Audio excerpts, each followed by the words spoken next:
खुलुमबाय गिबियावनो नोंथांमोन साफ्रोमखौबो आङो उदालगुरि जिल्ला डिस्ट्रिक्ट स्पर्ट्स एसोसिएशन जानानै आं साबायखर बावदों जे नोंथांमोना बयबो मिथिगौ जोङो उदालगुरि डिस्ट्रिक्ट स्पर्ट्स एसोसिएशना दिनै नैबे जोङो बड'फा उपेन्द्रनाथ ब्रह्मनि मुङाव जोङो मोनसे जोलुर बादायलायनाय जों होबोगासिनो दङ आरो बे जोलुर बादायलायनाया दिनै फैयै फैयै 28 बोसोर जाफैबाय आरो बे बोसोराव जोङो उदालगुरि डिस्ट्रिक्ट कमिटि आबसुजों लोगोसे उदालगुरि डिस्ट्रिक्ट स्पर्ट्स एसोसिएशना माने बेखौ खुंनो आखायाव लादों आरो बियो फैगौ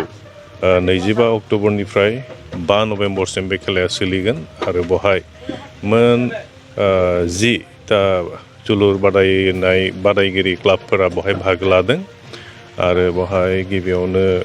आं मख'नो सानदों एसएबि गुवाहाटी इउनाइटेड चिरां दुवार एफसि चिरां आरो बेनिफ्राय क'क्राझारनिफ्राय बारहुंखा क्लाब डिमाकुसिनिफ्राय अरगें क्लाब आरो बेनिफ्राय नगावनिफ्राय सन्जीवन समाज एफसि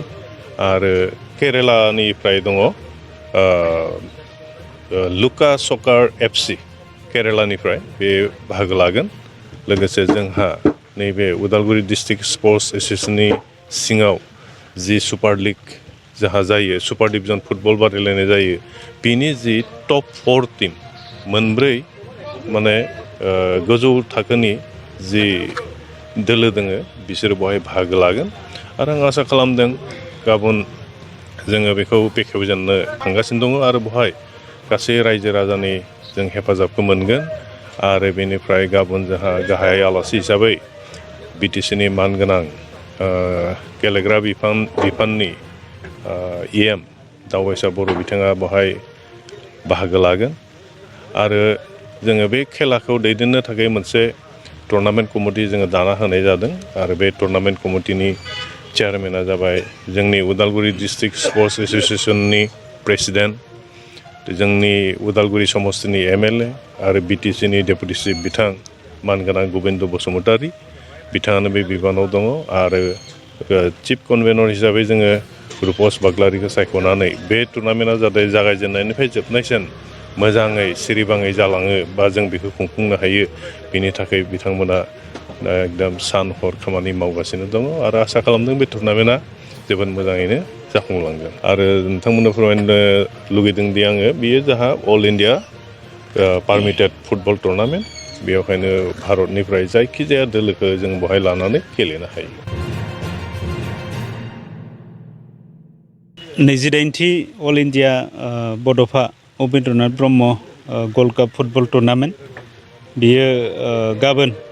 25 अक्ट'बर बियो 25 अक्ट'बरनिफ्राय जागायनानै 5 नभेम्बरसिम बियो गेलेनाया जागोन दा देग्लाय उदालगुरि डिस्ट्रिक्ट स्पर्ट्स एसोसिएशन आरो उदालगुरि डिस्ट्रिक्ट एबसु जों जथायै देग्लायनिफ्राय बे गल्ड कापखौ खुंनो थाखाय साखाफारा जादों दा बेवहाय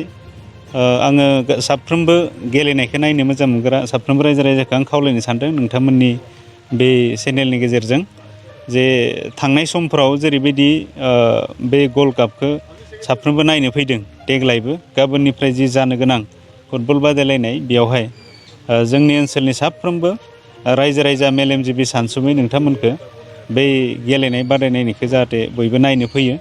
आरो जोंनि जि Udalguri district sports association Udalguri district ABSU आरो बे टुर्नामेन्ट कमिटिखौ लोब लोब फैनानै जाहाथे मददथि होफैगोन जों बेखौ साफ्रोम रायजो राजानिफ्राय जों आसा खालामनाय जादों गाबोनो जोंहा गिबि हाबाफारि हिसाबै डिस्ट्रिक्ट स्पर्ट्स एसोसिएशननि फिरफिला बिरहोनाय दुलाराय बर' फरायसा आफादनि फिरफिला बिरहोनाय थागोन गिबियाव बिनि उनाव बड'फानि सावगारियाव बिथांखौ मान होनानै बिबार बावनाय दा बिनि उनाव माखासे कालचार डेमनस्ट्रेसन थागोन आरो जोङो बिनि उनाव थिग जोङो जिहेथु दायो एसे थाब जोंहा मोनायो बेनि थाखाय जोङो खेलाखौ एसे थाब होनो थाखाय जों सिन्था खालामदों 2 बाजिसोआव जों खेला होनायनि थाखाय जोङो साननाय जादों आरो बिनि गेम बेखेवगिरि हिसाबै बिटिआरनि मानगोनां EM माने स्पर्ट्स EM दावबायसा बर' बिथांखौ जोङो बेवहाय हांख्रायदों आरो गोबां आलासि बेवहाय बाहागो लाफैगोन बिथांमोनखौ जों हांख्रायनाय जादों गुबुन गुबुन दल संगठननि दैदेनगिरि बिथांमोनाबो बाहागो लाफैगोन दा जोङो साफ्रोमखौबो बेयाव हांख्रायनाय जादों आरोबाव आं खावलायनो सानदों जोंनि जि फुटबल बादायलायनाय बेयाव बयबो लोब लोब फैनानै थांनाय बोसोराव गोबां रायजो राजाया जोंखौ मददथि होफैदों बयबो बे खेलाखौ नायनो फैदों देग्लायबो जाहाथे बेबायदिनो फैयो बेनि थाखाय जोङो खावलायहरनाय थाबाय